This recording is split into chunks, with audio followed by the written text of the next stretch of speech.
Unidad revolucionaria para defender el derecho al trabajo, a las conquistas sociales, a la salud y a la educación. No a las maniobras de la burocracia sindical corrupta y de los operadores masistas que pretenden revivir la CONALCAM con la pretensión de catapultar nuevamente al poder a las hordas del MAS, para que sigan robando y destruyendo al país. Junto a la pandemia del COVID-19, que ha colapsado el servicio de salud y está provocando miles de muertos, está la crisis económica que está provocando el cierre de fuentes de trabajo y una masiva desocupación, la reducción de los sueldos y salarios, la destrucción de los beneficios sociales hasta ahora ganados en duras jornadas de lucha. Está reduciendo aún más los ya miserables ingresos de millones de cuentapropistas que viven del trabajo diario, sin seguro social ni derecho a la salud gratuita. Está obligando a los campesinos, pequeños productores, a subvencionar la crisis vendiendo a precios miserables sus productos logrados con trabajo bestial, enfrentando los frecuentes desastres naturales. Está hundiendo en la desgracia a las pequeñas unidades productivas, casi artesanales, que ya sobrevivían penosamente antes de la crisis. Está afectando a miles de empleados dependientes del Estado que viven con el corazón en la boca esperando que los despidan, toda vez que hay una crisis política y se ven obligados a convertirse en colchón social de gobiernos corruptos y abusivos. Está condenando a los profesionales de la salud a enfrentarse todos los días con la muerte sin la protección que les brinde el gobierno incapaz. Está obligando a miles de trabajadores de la educación a desarrollar una educación virtual que está condenada al fracaso y con el peligro de la reducción o supresión de sus sueldos. En fin, todos los sectores más pobres de la población están cargando con las calamidades de esta crisis económica que se muestra mucho más profunda que la que vivimos en la década del 90 del siglo pasado.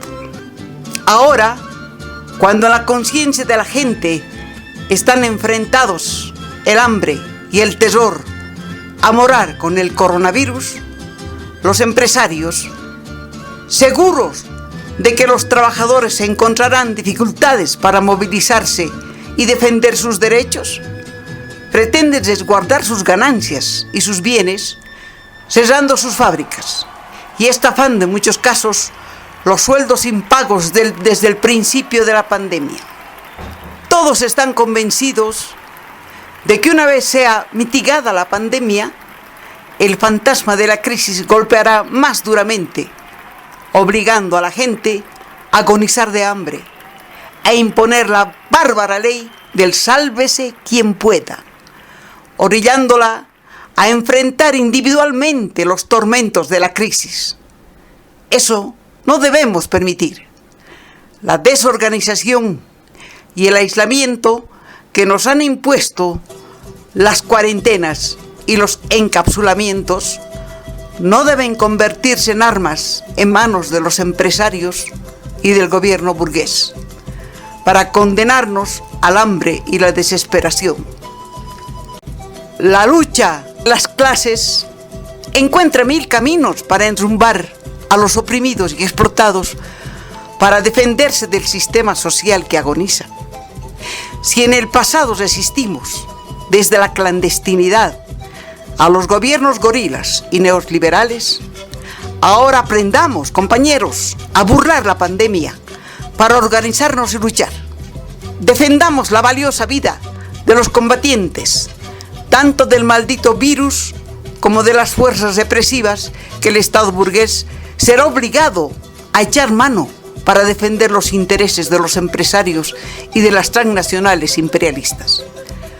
Los trabajadores y todos los oprimidos deben desarrollar su capacidad para crear las condiciones de bioseguridad con la finalidad de no mermar la acción directa, que es la única arma efectiva para defenderse del Estado opresor. Los compañeros fabriles deben abandonar la ilusión de que los estrados judiciales van a defender sus derechos.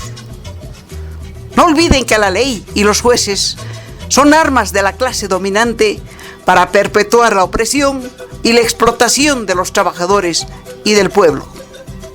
Debido a que las organizaciones sindicales matrices, como la Central Obrera y la mayoría de las confederaciones y federaciones nacionales, se encuentran controladas por burócratas oportunistas al servicio del derechista más, y mientras no se los logre expulsar de esos puestos que usan para comprometer la independencia política de los trabajadores, es preciso que todos los sectores se organicen férreamente en torno a comités por la defensa del trabajo, de los sueldos y salarios, de la salud, de la educación, de los ingresos de los cuentapropistas, de la sobrevivencia de las pequeñas unidades productivas, de los derechos de los campesinos pequeños productores, etc. Los sectores marginales de las grandes ciudades deben participar de estos comités de defensa para luchar por la gratuidad de los servicios básicos, agua, alumbrado público, alcantarillado, etc., durante la pandemia y la crisis económica. Los electoreros de derecha, en carrera desenfrenada por capturar el poder para seguir robando durante la crisis económica y la pandemia, deben ser echados de los comités de defensa. Generalizar la consigna de que las elecciones no resolverán los problemas de los pobres. Ni masistas, señores, ni mesistas, ni añistas, ni camachistas. Todos ellos son sirvientes de la clase dominante y de las transnacionales imperialistas.